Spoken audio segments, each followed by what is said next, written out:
নমস্কার বন্ধুরা, দেখো আজকে আমি তোমাদের সামনে আসছি একটা ছোট্ট ভিডিও নিয়ে তোমাদের আমার মনের কিছু কথা বলার জন্য। তোমরা দেখো আমার আজকে খুব মন খারাপ। কালকে রাত্রে আলপনা রুবি ফেসবুক চ্যানেলে আমার জামাই যুগান্তর প্রামাণিক লাইভ করেছিল। সেই লাইভটা গোটাগুটি আমাকে নিয়ে কথা বলেছে, আমাকে দোষারোপ করেছে, আমার সব দোষ, সব আমাকে নিয়েই কথা বলেছে। আমার মেয়ে 1 বছর হলো মারা যাওয়া, অনেক রকম অনেক কমেন্ট আসছে চ্যানেলে, আমি দেখেছি, কিন্তু আমি কোনো কথাই বলিনি। সব আমি মুখ বুঝে সহ্য করেছিলাম।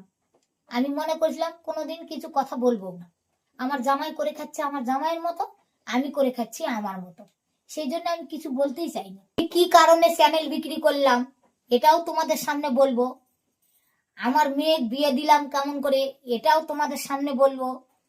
আমার মেয়ে বিয়ে দিলাম, আমার মেয়ে শ্বশুর বাড়ি কেন থাকলো না এটাও তোমাদের সামনে বলবো। আমার মেয়ের রেজিস্ট্রি বিয়ে দেওয়া সত্ত্বেও আমার জামাইয়ের ক্লাবের লোক, তারপর আমাদের নাকড়াকুড়ির লোক, আমাদের তপন থানার পুলিশ সবাই মিলে আমার জামাই ধরে বাঁধতে অনুষ্ঠান বিয়েটা দেওয়া হয়েছিল।